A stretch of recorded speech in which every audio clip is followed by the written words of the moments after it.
Hi, I'm Bill O'Reilly. Thanks for watching us tonight. War between President Trump and the press. That is the subject of this evening's Talking Points memo. Critical mass has now been reached as the Trump administration is denying access to certain news organizations it believes are out to get the president.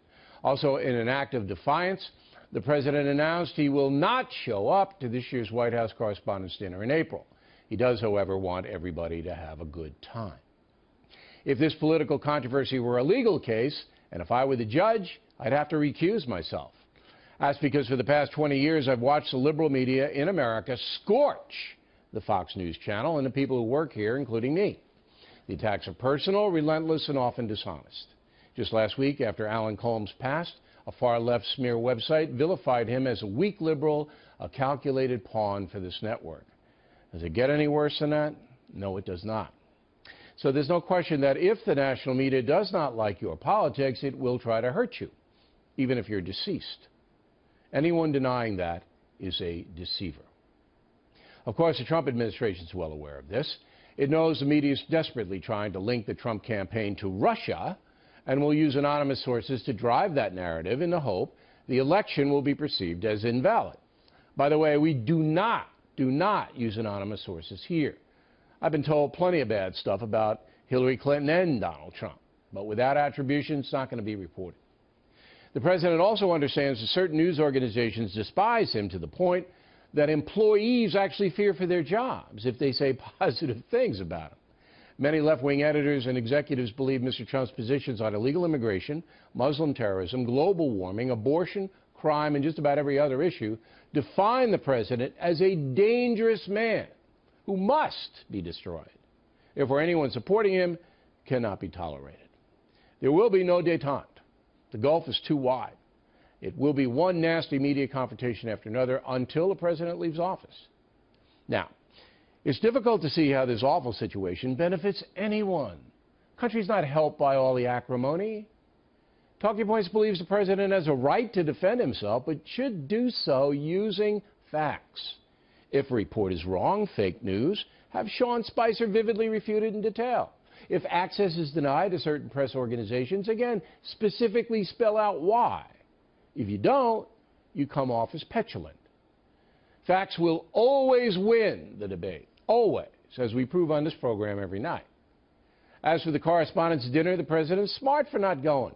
Like him or not, he's not big on hypocrisy. Yucking it up with an industry that obviously wants to hurt him would be bizarre. So send the vice president and a nice donation to the dinner scholarship fund that helps students. Cold fact is, the presidential election of 2016 defined the free press in America. It is actively left-wing, not objective. But now things have become so much worse than just ideology. Now it's war. And that's a memo. So let's have some reaction with us here in New York City. Joe Concha, media writer for The Hill. Merrill Brown, director of Montclair State University School of Communication. Where am I going wrong here, Professor Brown? You're going wrong because you're lumping the media into one little ball, and it's many things. The media is Slate, a publication you just cited. The media is National Review. The media is the Weekly Standard. The media is Fox. The media is CBS. The media is MSNBC. There are divergent points of view on each one of those publications, and they cover the president and the administration differently. All right, so there's a divergent point of view on MSNBC? Different from the point of view on this network, okay. For sure. I don't think that. So if you add up all the news organizations on a national basis, okay, what percentage of people working for those news organizations would you consider liberal? An overwhelming percentage. I would bet the vote for... You're an honest man. Overwhelming. Overwhelming. Okay. So now when you have overwhelmingly one ideology, and then you have a president who is unacceptable to them, I would say, wouldn't that word be accurate? Donald Trump's unacceptable to the New York Times, the LA Times, the Washington Post, because he's not, he doesn't have the gravitas for the job. I think that's what. Not legitimate. You used the word war before, and I think that's appropriate. And sometimes wars are fought in different ways. There's open bias, there's advocacy that you've pointed out many times in the show. But then there's also the bias of omission. And what I see is a media that reflexively goes towards the negative with Donald Trump. And let me give you a big example from this weekend. NBC News Wall Street Journal poll. talks about approval, disapproval for the president. He's a 44 approve, 48 disapprove. And that dominated headlines. But there were two questions within there, Bill, that were not reported almost in any fashion that are very important, very compelling. You could see it as very positive. First was right track, wrong track. 40% of Americans believe that we're on the right track now. You know what that number was in July? 18%. It's more than doubled, not reported anywhere. How's the economy doing? Do you think it'll get better or worse under President Trump? 41% say it will get better. Only 21% say worse. That's how people vote. Was that part of the poll reported? No, it was not. So the bias of omission is the most dangerous kind of bias you could have, and that's what I see a lot of reporters engaging in, not focusing on the positive. Bill, it's an unusual presidency, right? I think we can agree on that. Yeah.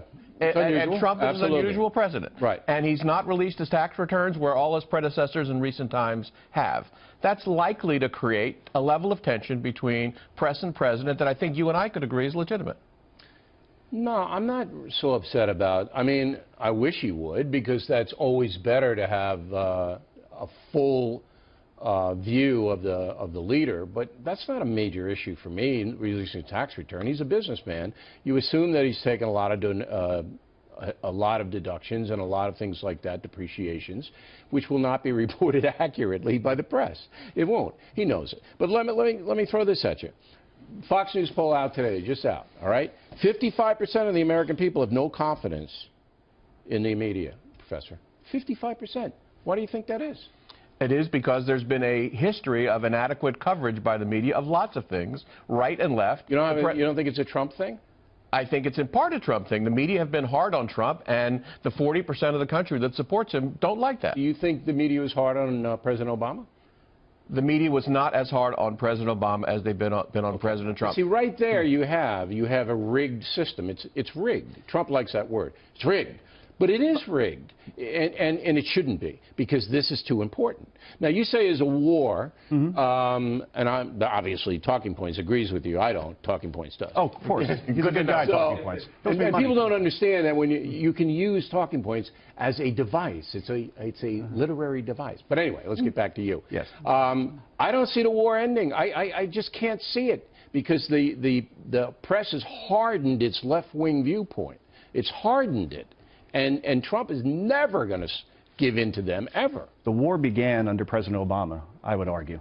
James Risen, he writes for the New York Times, not exactly a bastion of conservative sentiment. He said that President Obama and his administration was the most anti-press since Nixon. And I'll give you 3 reasons why. They openly spied his Justice Department on reporters, including James Rosen, from this network. They secretly seized phone records from the Associated Press, 2 months' worth. And there wasn't this outrage, this boycotting of a White House Correspondents' Dinner or threats to boycott. They rejected more FOIA requests, Freedom of Information Acts, than any administration in history. President Obama was anti-Trump. Quietly. He did it. Well, that's the thing. Those are actions. Right. And the press is now mad about Trump's words. Right. I base somebody on their actions, and we didn't hear a peep about it under Obama, and certainly people weren't boycotting the White House Correspondents' Dinner over it. Let's give the professor the last word. Well, excluding people from White House briefings is not going to do anybody any good. You know that the press is likely going to win that one, inevitably. Excluding the press from access to documents like tax returns, that's also not in anybody's interest. And transparency, I think, will get us past this, and the war might at least quiet down. I doubt it. Number one, he's never going to release his tax returns. He's going to have to. And number 2, it's just going to get worse. The biggest story of the next 4 years, Trump versus media, I guarantee you. Particularly if President Trump's successful. The more successful he gets, the more the hatred's going to rise to try to take him out somehow. This is not about policy, Bill. It's about a lot of other things. No, I agree with that. Is personality involved with this? Is power involved with this? Style involved? That hatred also has a boomerang effect. The press would People see it, and they actually end up supporting Trump as a result. The press would much rather be debating defense spending today than these issues, I assure you. No, they'd much rather impeach him and get him out of there. That's what they want to do. Gentlemen, thank you. Next on